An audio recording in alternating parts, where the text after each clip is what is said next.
make sure you're subscribed to JerCrispy. What's up, y'all? Show Smoke does the most. JerCrispy, welcome back to that video. Jacksepticeye was right about MrBeast, and everyone annoyed him. Let's see what's going on with this. Make sure you like, comment, subscribe. For all social media is gonna pop on the screen. It sounds very interesting. Let's see. Let's get it. Like MrBeast? No. Jack. Oh! Do you think MrBeast ruined YouTube? Yes.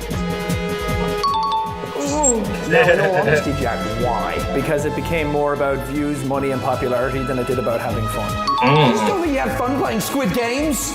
You think you had fun riding on yachts? Building wells in Africa? I don't know. If he had fun doing those videos, they'd be longer. We'd see the fun. Ooh. I thought you were going to get that one, didn't you? A year ago, Hold on. criticizing MrBeast Hold on. was He was basically actually cooking social right there, though. He was actually cooking. So, suicide on YouTube. If you questioned his content, his business decisions, or the direction the platform was heading, you were instantly labeled bitter, jealous, washed, or incapable of adapting to the algorithm. There was no room for nuance. Either you loved what he represented, or you were written off as someone who couldn't keep up. But what's interesting is how quickly that narrative has aged. Because when you actually slow down and look at everything that's happened over the past 12 months, the awkward lie detector moment, the Lunchly controversy, the AI thumbnail backlash, and the growing discomfort from veteran creators, it becomes pretty clear that a lot of those early criticisms weren't hate at all. They were warnings. Warnings about where YouTube was heading. Warnings about what happens when scale becomes the goal instead of creativity. Warnings about what gets lost when a platform starts rewarding optimization over originality. The lie detector clip is a good place to start because on the surface, it looked harmless. A joke format, a bit of banter, nothing serious. But even inside that goofy setup, you could hear something real slipping through the cracks. The underlying critique wasn't about money being evil or success being undeserved. It was about priorities, about how YouTube's center of gravity had shifted from make cool stuff with your friends to optimize, maximize, dominate. And that shift matters. There's nothing inherently wrong with scaling up. There's nothing wrong with reinvesting profits, hiring teams, or treating content creation like a business. But when growth itself becomes the product, everything else starts to warp around it. Videos stop being ideas and start being vehicles. Every upload exists to justify the next one.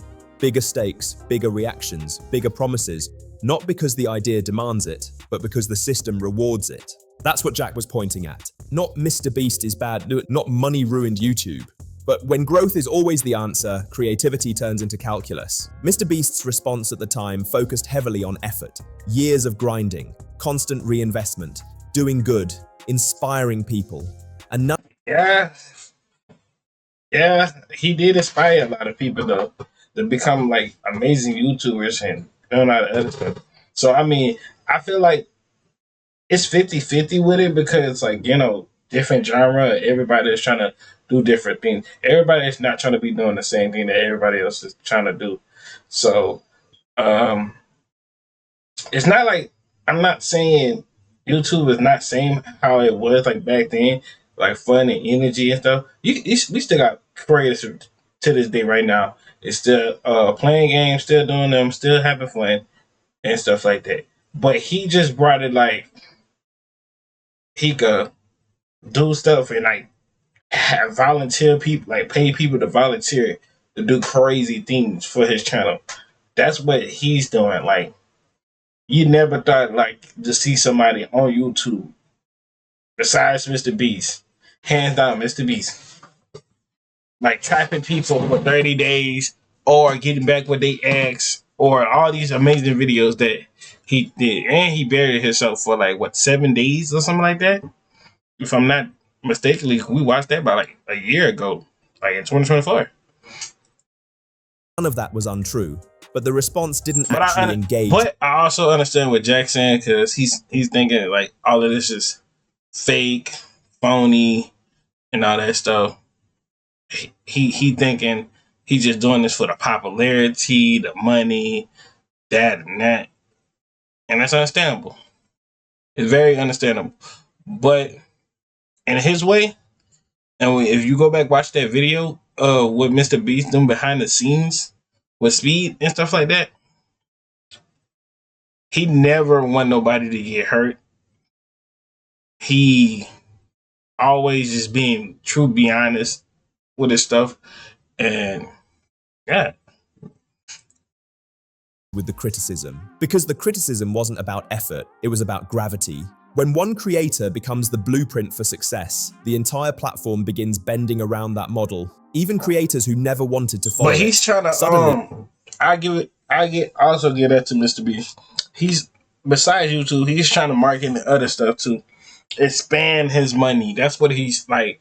That's the good thing about him. He got expand his money and not like worry about something like Lunchley. Y'all know how Lunchley just fell and stuff like that, and they not never bring that back up ever again. Like, as long as he had no feasibles and he just got what he did some with the jerky stick thingy, the jerky meat sticky things. No, with them, he collabed with them and stuff like that. As long as he getting a good profit of money on it, bro, he's straight. everything needs a massive hook.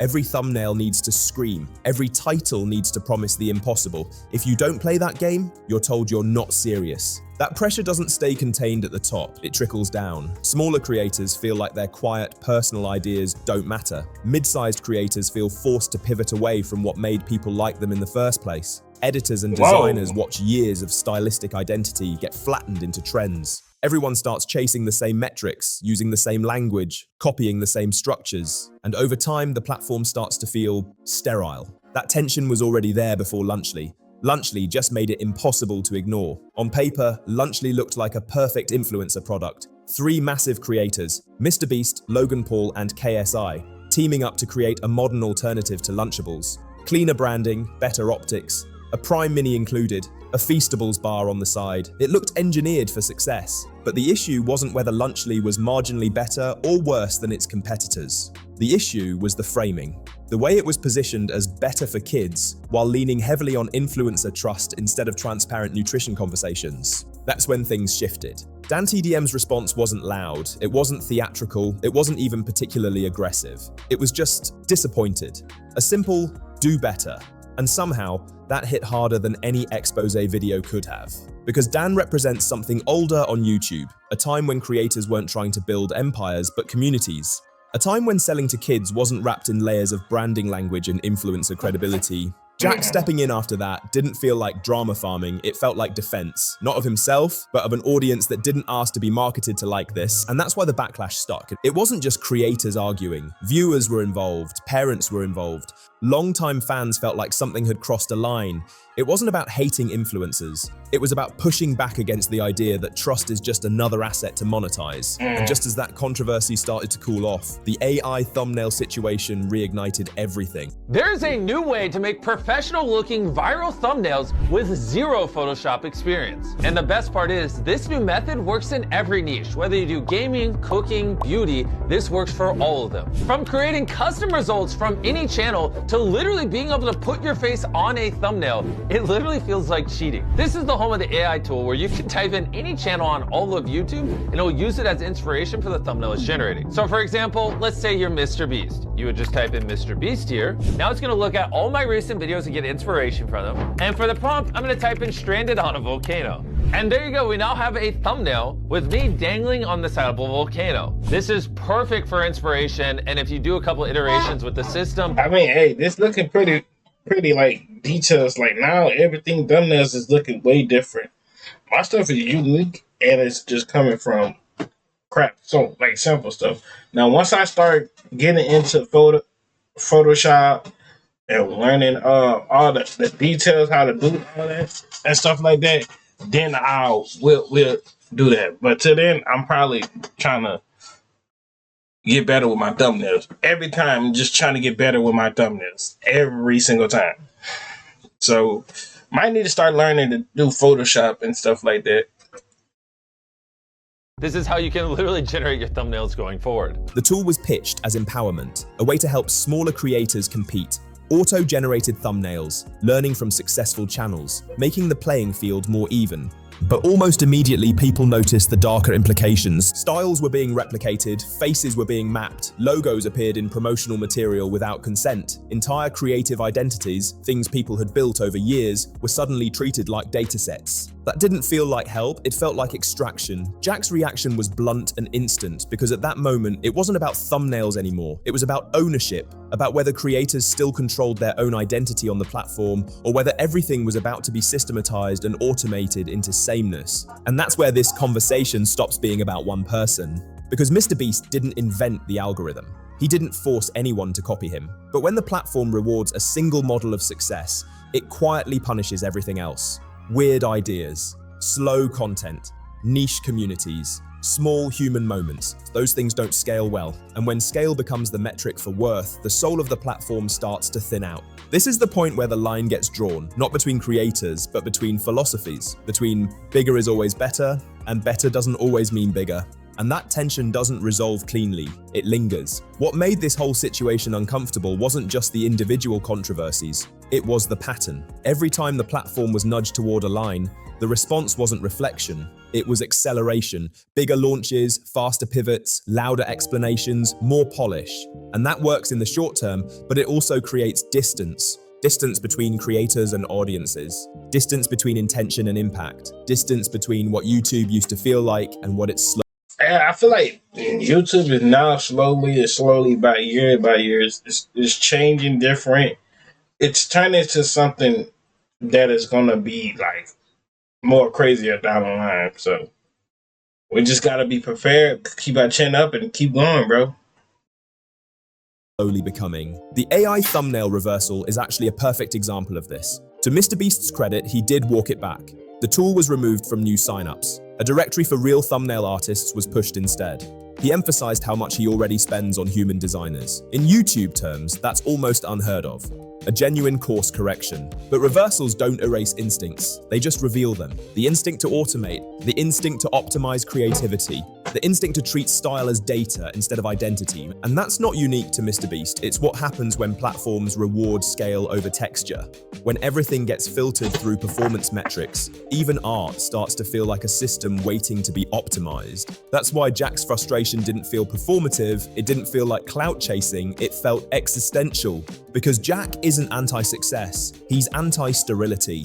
His brand has always been messy, human, inconsistent, sometimes burnt out, sometimes brilliant. He presses record without knowing exactly where things will go. And that unpredictability, that lack of polish, is exactly what doesn't survive in an environment obsessed with efficiency. So when he looks at a thumbnail factory, or a product launch aimed at kids, or an AI system trained on other creators' identities, and says, "This isn't it," it doesn't sound like jealousy. It sounds like someone protecting the last layer of YouTube that still feels human. How's it going, guys? A week ago, I launched an AI thumbnail tool to help small creators make better thumbnails, and I thought people were going to be pretty excited about it, but I definitely missed the mark. If you open up Twitter, you know what I'm talking about. And so I read all your guys' feedback, and I've been thinking a lot about it, and so we just enacted some changes that I think you guys will find positive. And so going forward, there is no AI thumbnail tool. Anyone from now on that signs up for ViewStats Pro, there will not be the AI thumbnail tool. It just doesn't exist. We pulled it down.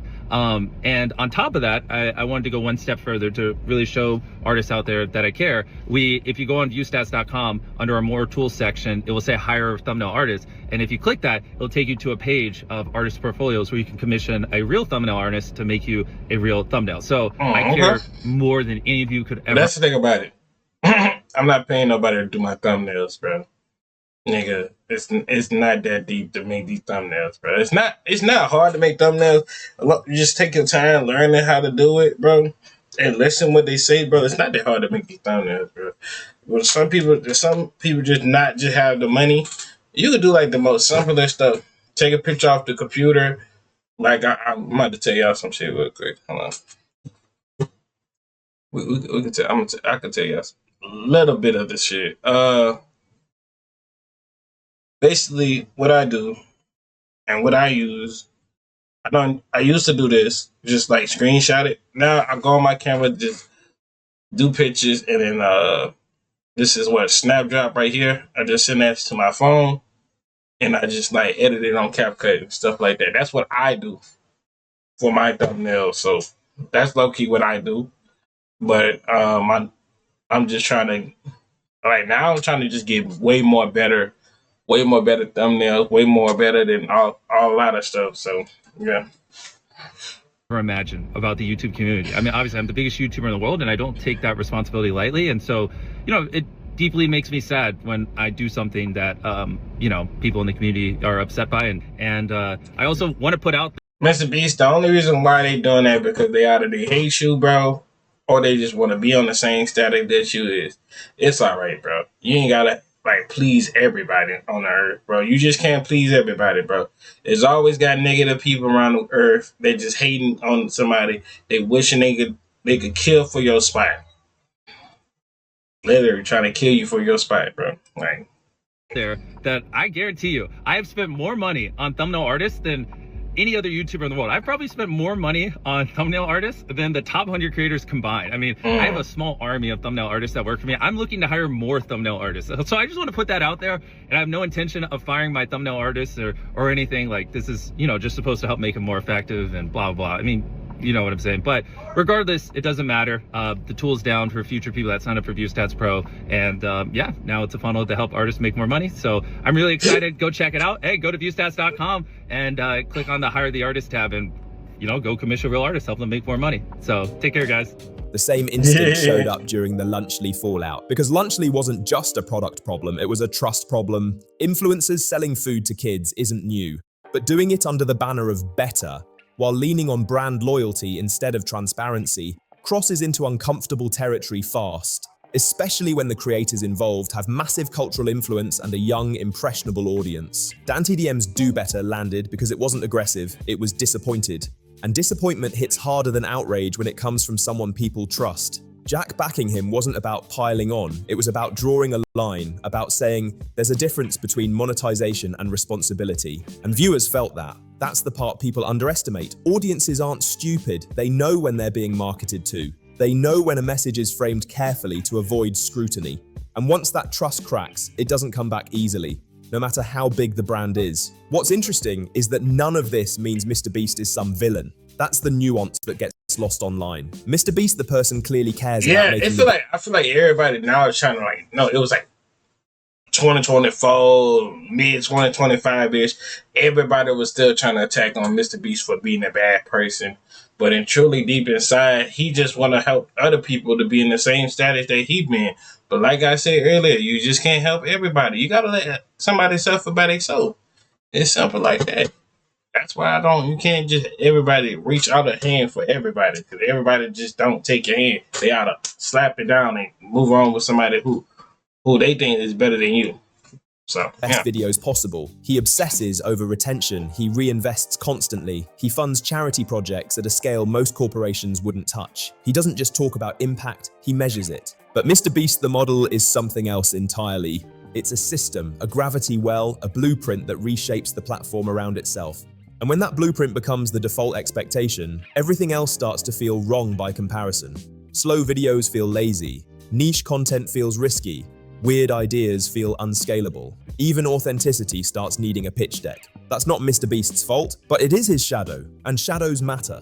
Because YouTube didn't just adopt his success, it adopted his values, then acted surprised when copycats, cash grabs, and soulless optimization multiplied across the platform. The last year didn't prove Jack was right because scandals happened. It proved he was right because the platform itself started showing strain. A lie detector moment about vibes, a kids product rollout that felt tone deaf, an AI tool that nearly flattened creative identity. None of these things exist in isolation, they're symptoms of the same mindset. When everything becomes about growth, culture becomes collateral. To be fair, the year also showed that correction is still possible. The AI tool reversal mattered. The artist directory mattered. Listening, even briefly, mattered. It showed that there is still a human behind the brand who's willing to recalibrate when the community pushes back. That's more than can be said for most corporations. Ain't YouTube trying to crack down like most of the people who posting like AIs and stuff like that? I think low-key TikTok might need to do that too, son. I'm for real. TikTok, y'all need to do that too, because I'm tired of seeing all these freaking AI stuff and all that other stuff. Operations operating at that scale. And that's why this conversation isn't about cancelling MrBeast. It never was. It's about not letting one format become the only language YouTube speaks. because YouTube was never supposed to be a product Bible. It was supposed to be messy. To be honest with you, YouTube is what you want it to be, bro. Whatever you put on your channel is your channel. So I feel like everybody have different things when they want to put on you, like on their channel. So like I'm not gonna go all deep. Just know everybody has some different, like different genres. That's why they got different selections of what you want to do for YouTube and stuff like that. But maybe one day I might talk about it. Might go down one day and just talk about it. But see y'all when I see y'all. Lay out to the bottom of my heart. Winner of the 500. And I'll see y'all in the next video. A smile is something special. A ribbon is something right.